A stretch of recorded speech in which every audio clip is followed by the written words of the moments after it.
Check the mic and make sure it sound right, boys.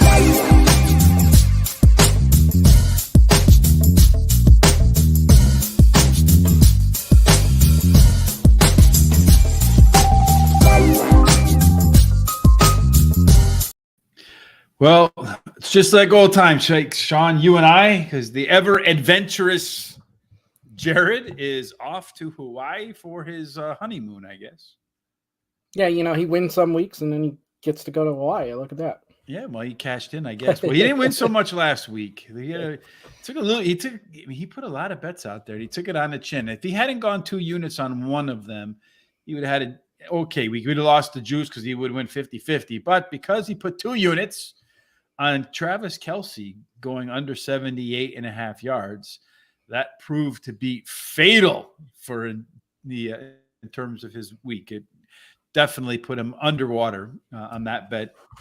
Didn't allow for his comeback to end up in the positive column. Yeah, and he said exactly what we said. It was going to be a shootout, but he was rolling the dice with the under there. Yeah, on the Travis Kelce thing. Yeah, well, what are you going to do? But it wasn't a shootout. I took the under, and I got one of my 2 wins.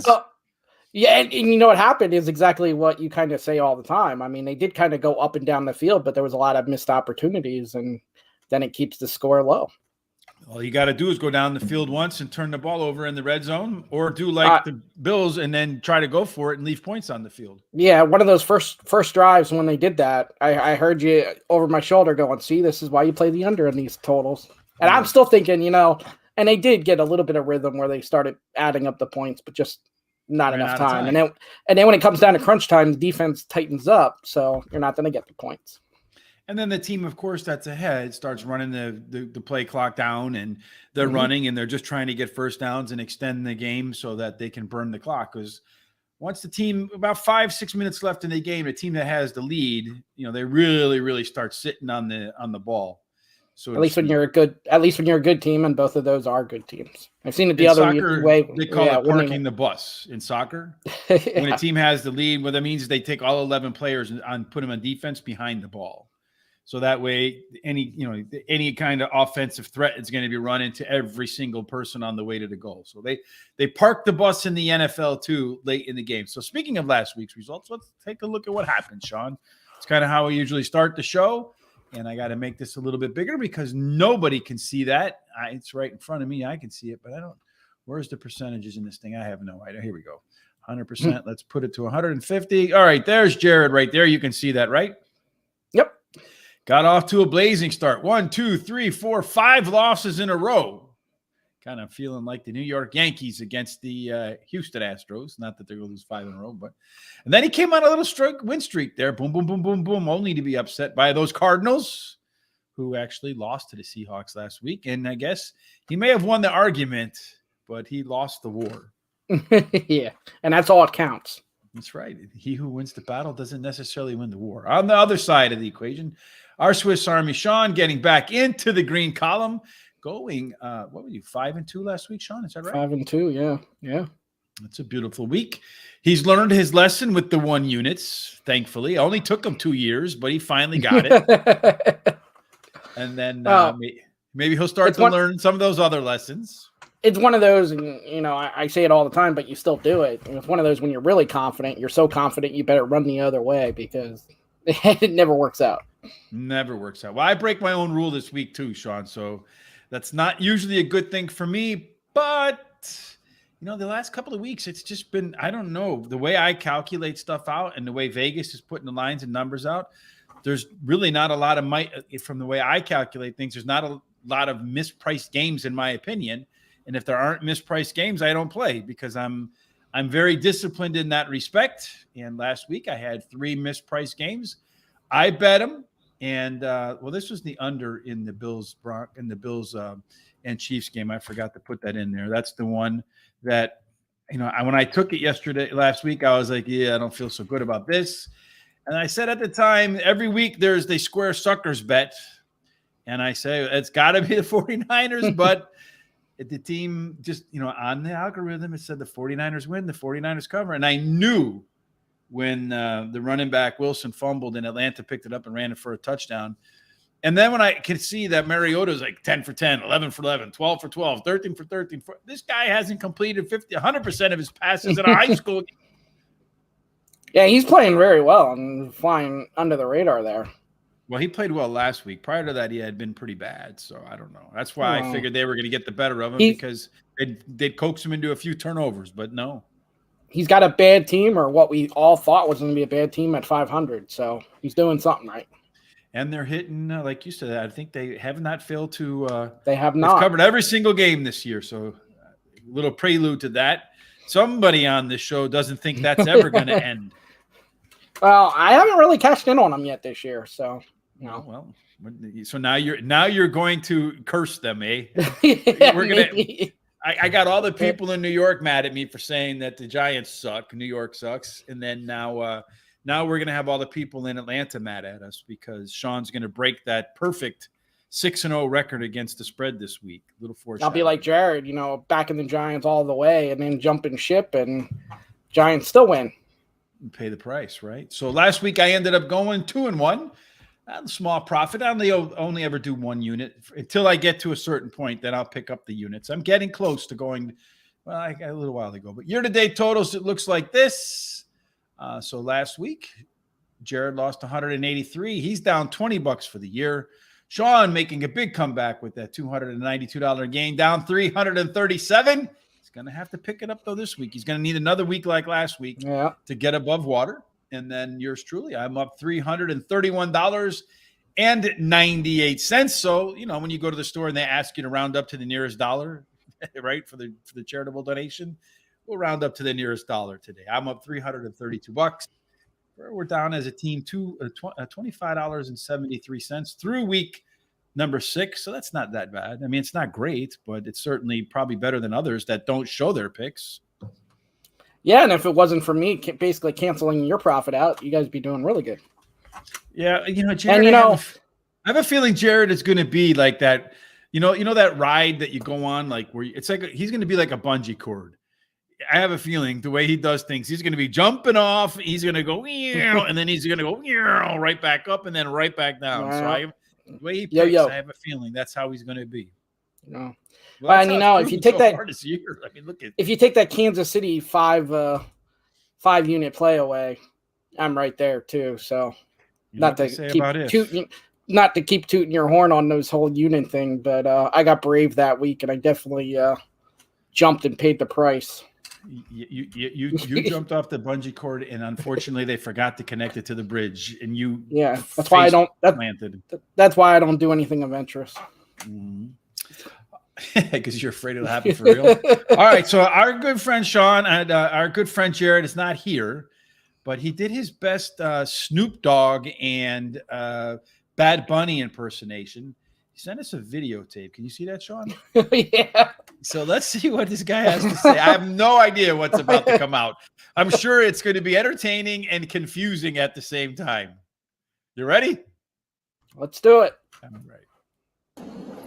Hey, Rich. Hey, Sean. Love to be joining you this Friday. Unfortunately, not going to happen this week. Out here in beautiful Hawaii with my lovely wife on our honeymoon. So, as you can see, it's a beautiful day. Here, taking in some sun, relaxing here. It looks like he's getting a lot of sun. But I haven't forgot about the community. We're here to make picks this week for NFL Week 7. So, to much ado. Let's get down to it and make our filler viewers some money this week. And Sean, you did get the better of me this week, so kudos to you. I was wrong. Your Seahawks just simply did the job against the Arizonas, so we'll give you kudos, my friend. You were right. I was wrong. That's the NFL for you. That's why they play the games. So, getting down to it. Oh, and just to show you guys the beautiful pool today. Mm-hmm. So, anyway, not to rub things in, kind of, sort of. But anyway, to this week's Week 7 NFL picks. Saints meet Arizona Cardinals on Thursday Night Football. Now, although DeAndre Hopkins returns from his suspension, I don't think he's much of a value play in at all this week. He may get some receptions, but still, Arizona, this offense just can't score. There's just no way they make up points. Lane Kiffenberry is on the hot seat. He's probably going to get fired in the next couple of weeks, or maybe before the end of the season or after the season. But the way this Arizona Cardinals team is just not able to score points, as I learned the hard way last week, I have no confidence in this Arizona team whatsoever, even though they are home this week. I think that this is a no-brainer. Give me the Saints. Andy Dalton starting. This Saints offense can really get it going. Even though we have Michael Thomas and Landry out, we do have Chris Olave. I think Chris Olave will have a very big impact on the Saints passing game. Andy Dalton starting. They've been able to really get the ball going. I think Alvin Kamara is going to get really involved this week in this week's game. So give me a prop bet. Give me Alvin Kamara over 102.5 receiving and rushing yards combined. So that's a prop bet this week. Alvin Kamara over 102.5 rushing and receiving yards total. Moving to the next game this week, All right. So far, did Kamara get that number or not? I was actually looking that up right now. I know he had a decent game. I know the Saints did. I know that the Saints didn't cover, so he's 0 for 1. Yeah, so good thing we didn't play this video earlier. He had 49 yards rushing. I got to that part. So he needs to have and 56 yards receiving. Oh, so that should do it. Yes, oh, wow. He did. Do we think the 49ers will benefit by acquiring Christian McCaffrey? Yes, I think they will benefit because he can run, he can catch, and the offense becomes – I think what will happen too is the Deebo Samuel won't spend so much time in the backfield, which will improve their receiving core and probably make Kittle a little bit more of an offensive threat than he's been throughout the year so far, because some of those backfield runs and backfield catches and passes that Deebo was getting are going to go to McCaffrey now. Yeah, it benefits them, but I'm not sure it makes them Super Bowl winners. You know what I mean? Like some people are. They can't beat Atlanta. Yeah. And he couldn't beat Atlanta either when he was playing with the Panthers. And they gave up quite a bit in the NFL. Those draft picks are very, valued. So they gave up a lot. I don't think so. I think that stuff's overrated. All right, I'd rather get a player I know can play in the NFL than 5 that I'm uncertain about.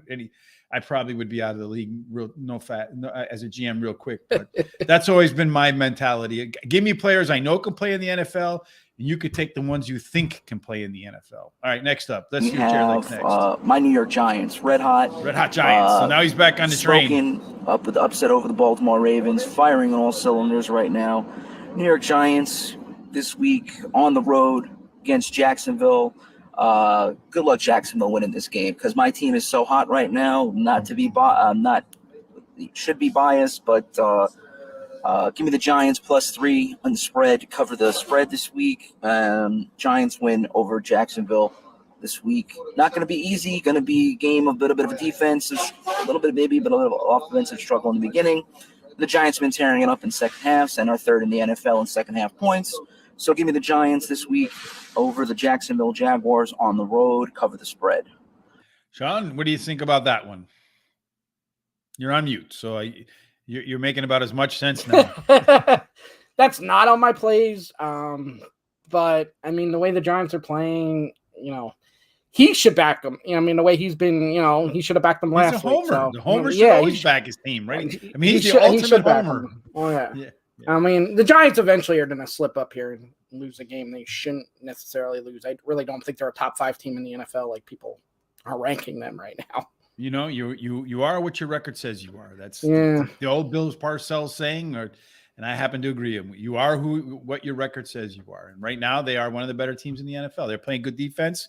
They're running the ball, and David Jones is not turning the ball over like he used to. So that's Daniel Jones. Yeah, David. And they're one Saquon Barkley injury away from being not relevant at all. Yeah, but a lot of teams are that way. Most teams are that way. Yeah. All right, let's see. Okay, so that's that one. Game of the week: crosstown rivals, New York Jets. New York Jets. We all saw what they did last week, destroying the Green Bay Packers on the heels of what the Giants did to the Packers the following week. So the spread in this game is 38. Total. I think we're going to go over the total. They play the Denver Broncos. It doesn't get any easier for the Jets this week. This is an easy slam dunk. This is my lock of the week. Give me the New York Jets to win this game outright. Put them on the money line, +3 units. Lock of the week. Lock up the Jets against the Denver Broncos this week. And give me the over. give me 2 units on the over, on the score. Over is 38. I think the Jets will score more than enough points. I will give the Broncos some points. Between 10 and 15 points should be possible, maybe 16, like what they just did against the Chargers. The Jets should easily score 25 or more. Their offense is clicking on all cylinders. They're really responding. Their running game is starting to really click. Michael Thomas. So give me the Jets this week over the Broncos, over 38, and plus 2 units on the money line.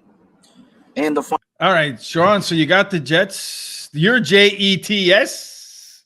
He says if Christian McCaffrey keeps from getting, it's a big plus. Yeah, I mean he's a big plus for everybody if he can stay healthy or in a devalued position that you're spending a lot of not that much money on, but he certainly should be an impactful player. I think it makes the offense more dynamic, and Shanahan's very good at crafty run schemes. The question is McCaffrey good at his own block running scheme? You know, some guys are and some guys aren't.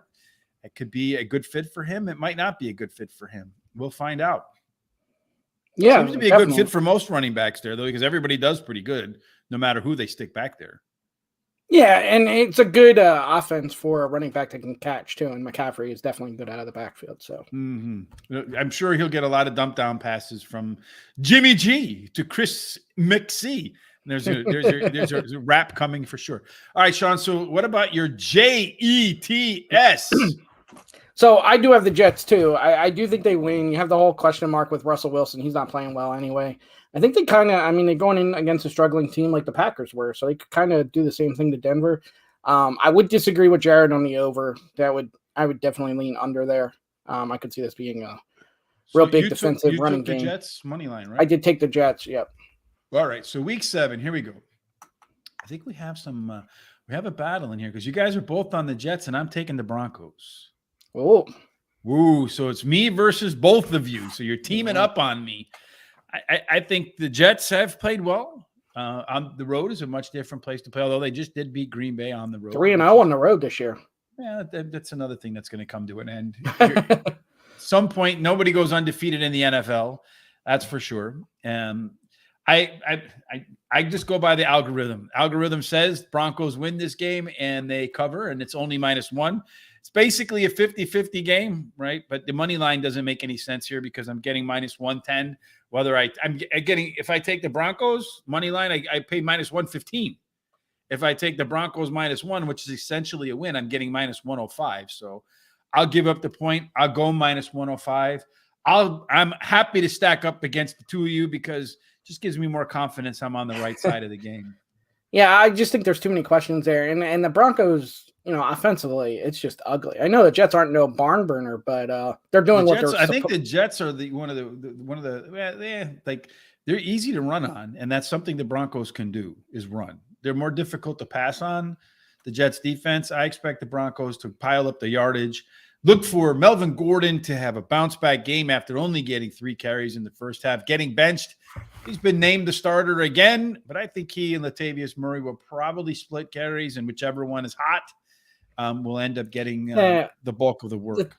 The thing with them is they're your classic 3.5 yard carry guy. They're not going to break any long runs or anything like that. So they're normally your 12 carry, 45 yard type backs. So I just don't see that being enough. Well, we'll find out, right? That's why they play the game. And Quentin Williams is just clogging that middle up. So yeah, but the Jets are like 16. They're like 16 teams run effectively on them. So, but I also expect the Broncos to be able to run effectively on them. At the beginning of the year, the defense was not playing as good as it is now. With Flacco in there, and they were getting behind, and everything else, the defense was letting up stuff. Now they're getting ahead in games, and the defense is playing effectively. So who have the Jets beat? Well, they just went to Green Bay, who everybody thinks is that good, and I know. But I'm asking you who they beat. I don't even know who they've beat this year. Who do they beat? They beat Green Bay, right? Who's been pretty ineffective on offense. Hold on a second, because I'm not going to give anything out here that's not true. Accurate. Yeah, hold on. I can bring that. I know. I put you on the spot. I like. I don't always remember this stuff. Well, this is a spontaneous live show. We never know what the hell's going to happen. Yeah, we'll get back to that.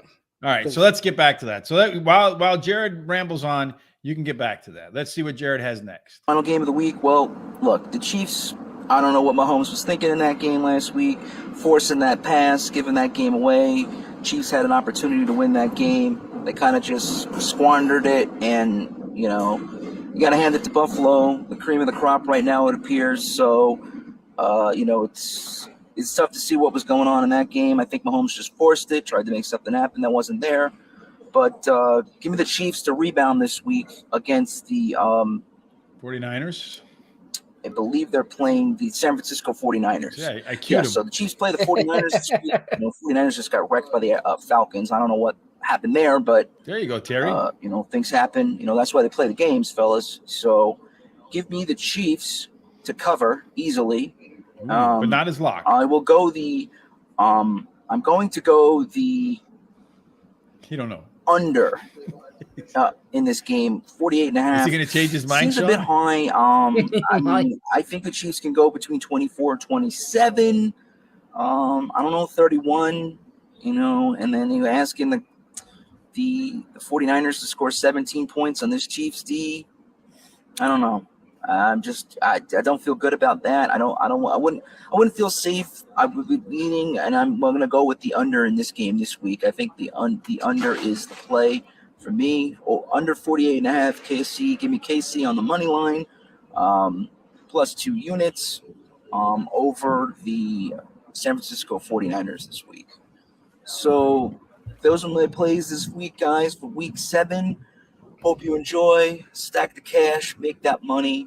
And Sean and Rich, I will see you guys next week. Peace. So there you go. We got our Jared from Hawaii. I had no idea what he was going to say, Sean. So that could have gone off the rails pretty quickly, but thankfully it didn't. I don't know. Did he take the over and then the under? We'll have to kind of rewind that a little bit, maybe, and see. I'm not 100% positive. I didn't post any of those picks in the Google sheet that's listed in the description below, but I will add them in there before Sunday. I'm going to add a little burn on Jared because I'm sure his wife's doing the same thing. Did he just skip over his wife and say, "Here's the beautiful pool," but he never said, "Here's my beautiful wife"? I think it's kind of what he did. Maybe he was going to say "my beautiful wife," and then the pool showed up in his view, and he's like, "Cool."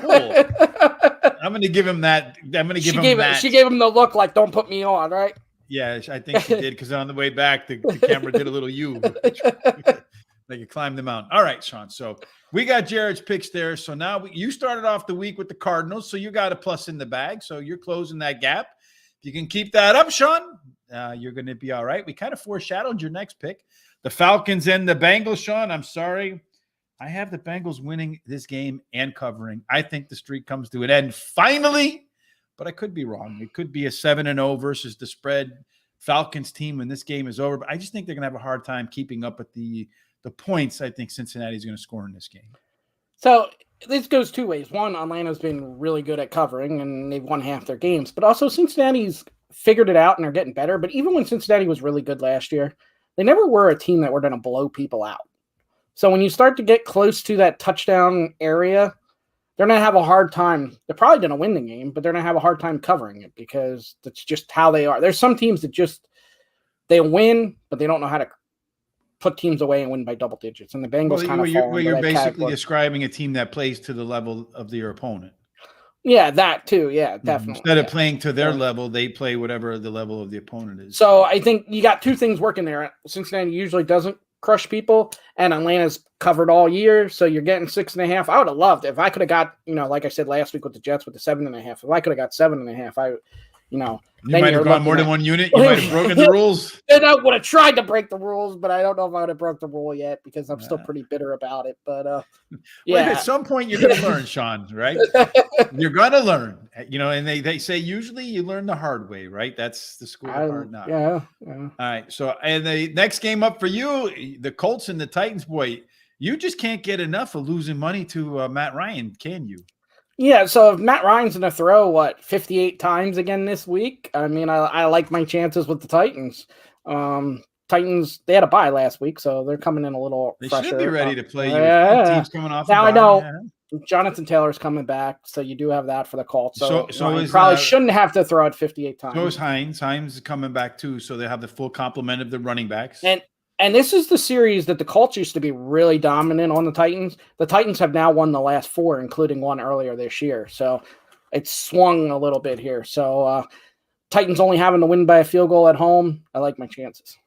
So you're going to agree with, and you're going to upset Terry, but you're going to agree with Jared on the Chiefs. He was minus 2.5.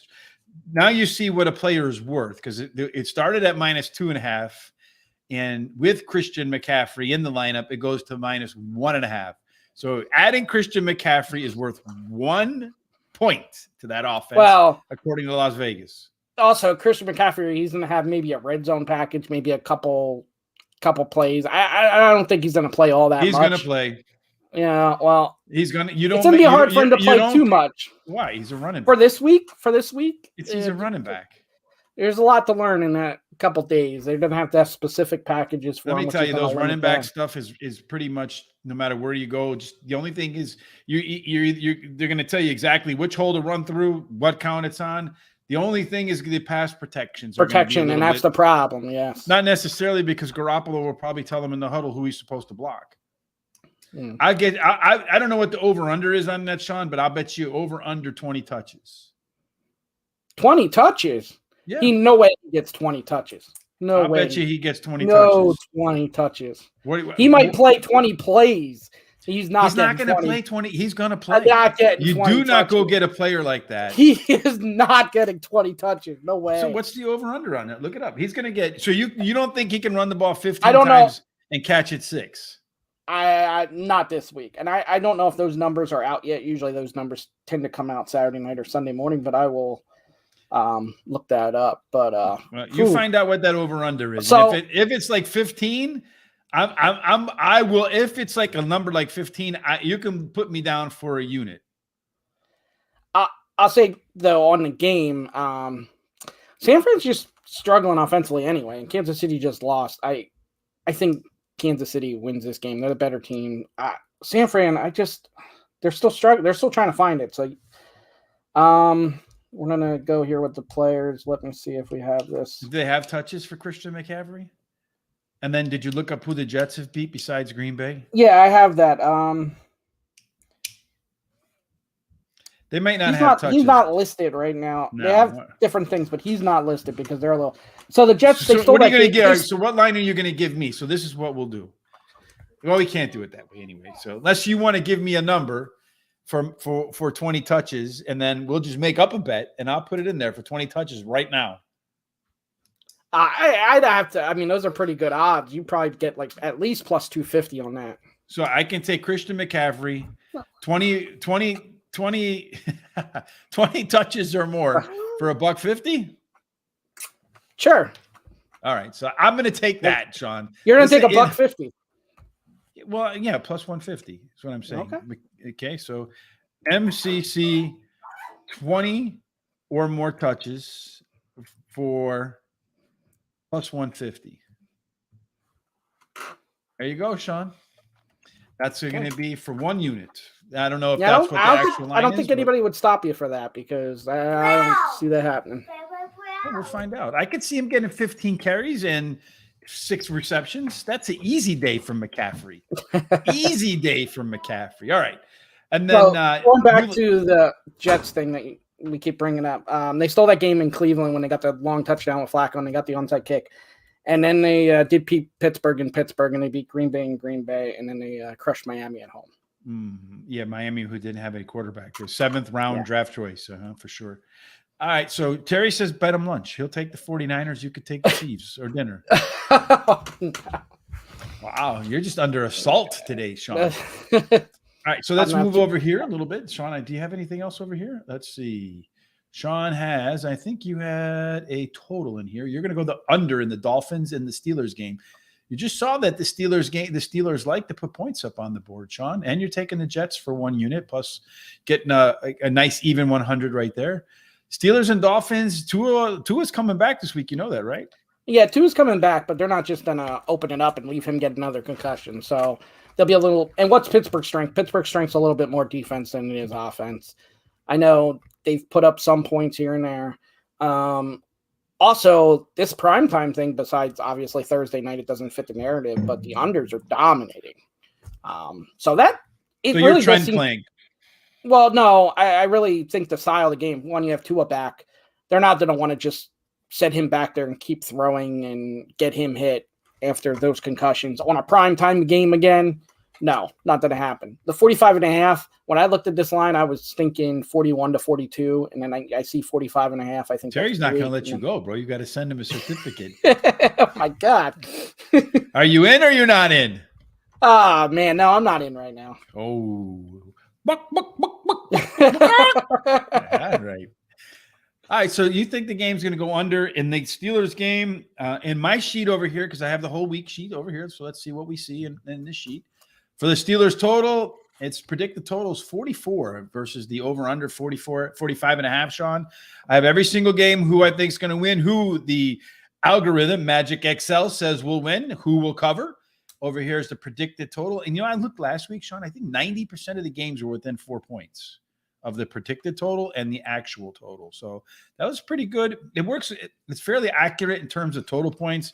Sometimes it's wrong on who's going to get the points, but somehow they still end up pretty close. There's usually a handful of games in there, 3, 4 of them, where the totals are spot on. That, again, you can find all of that in the sheet. That's in the link down there below. All right, so I'm about to break my rules for my second pick of the week, Sean. You know how I hate to do doing a total too. To do a total and a win. I think the Giants are going to cover. I agree with Jared on that game.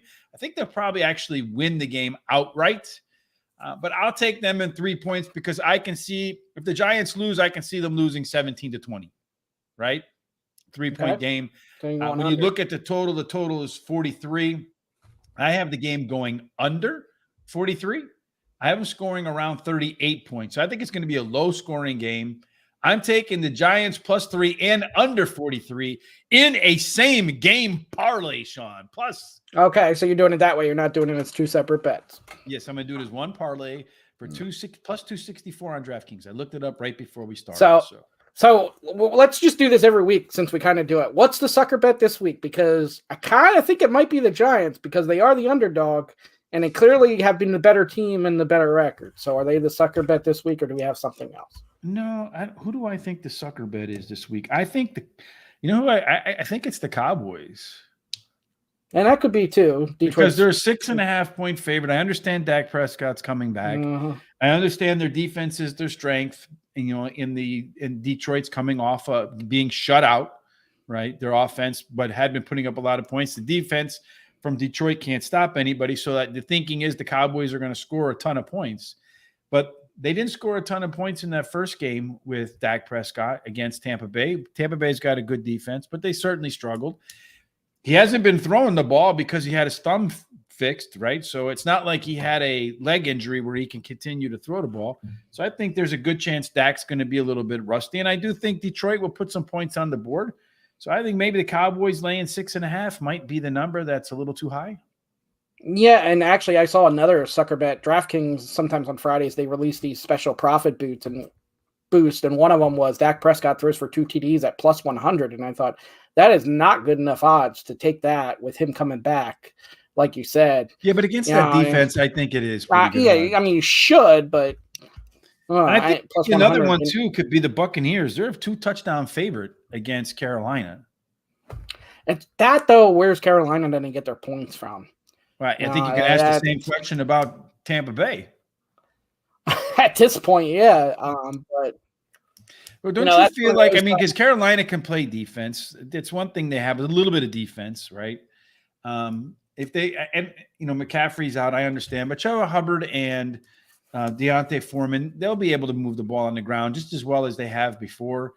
The only thing is you're probably a little more predictable when Chuba Hubbard's in the game, probably more likely to pass the ball when Deontay Foreman's in there, maybe more likely to run the ball. So it could make the offense for Carolina a little bit more predictable.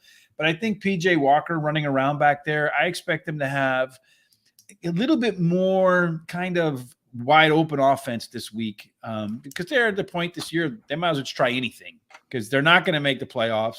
So I think they're going to come with that effort attitude sooner or later and just start winging the ball all over the place. My issue is twofold in this. One, they got up on the Rams and they were holding pretty good at the Rams, and then they couldn't even cover that spread. They still lost by over that total. And then the second part of that is I look and go, okay, Tampa might not score a lot because Carolina can play some defense, but even if they score 21, if the Panthers don't get more than a touchdown, they still lose by that. If it's 21-7, they still lose. So Tampa's defense has been playing really well too. So that's where I'm like, where's Tampa going to get their point? I mean, Carolina's going to get their points, but at the same time, I'm not jumping all over Tampa neither because of how they played this year. Yeah, they've been ineffective running the ball. A lot of people were speculating that maybe McCaffrey would find his way to Tampa because of the ineffectiveness. I actually thought he was going to go to the Rams, and that the Rams would trade Cam Akers and some draft picks because they want to move Cam Akers. Mm-hmm. I think there's a couple more running backs that might be on the move. Cam Akers might be on the move, and I wouldn't be surprised if Melvin Gordon, to be honest with you, is on the move too after last week. Wouldn't shock me at all. And, if the Giants feel like they can't re-sign Saquon, boy, they're going to be in a tough spot because they're going to be in the playoffs. And if you can't get rid of the guy that's kind of carrying you there, but at the same time, if he's going to walk next year and you don't get anything for him, it puts you in a kind of a weird spot. I think one game in here, Sean, even though it's really close for me, but I think there's one game in here that I might by the end of the week change my mind on. But I have a feeling that the Chargers haven't played as well as they can. And Seattle, on the other hand, has played as well as they can. So I feel like Seattle's a prime candidate to regress, and Los Angeles Chargers are a prime candidate to regress up to the mean. And that would make the two teams go like this. And that 5-point line looks awfully tempting to me with the Chargers. If in the early game I get the if I hit my parlay, I might take some of those winnings and go ahead and throw them on the Chargers late in the day. If that's the case, I'll go ahead and make sure Sean tweets that out. You can follow all the stuff that we keep up because that's where we put our Monday night picks and Thursday night picks out on social media. You can find that at Horse Race, the number 2 day, Horse Race Today. If you're going to play a little bit of college football, of course, Sean, what do they might think about there?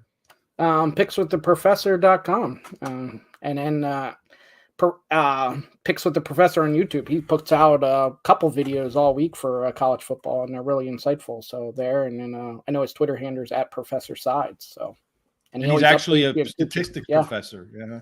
Unlike me, I just play one after I sleep at a Holiday Inn. All right, so that wraps it up. You need that joke sound.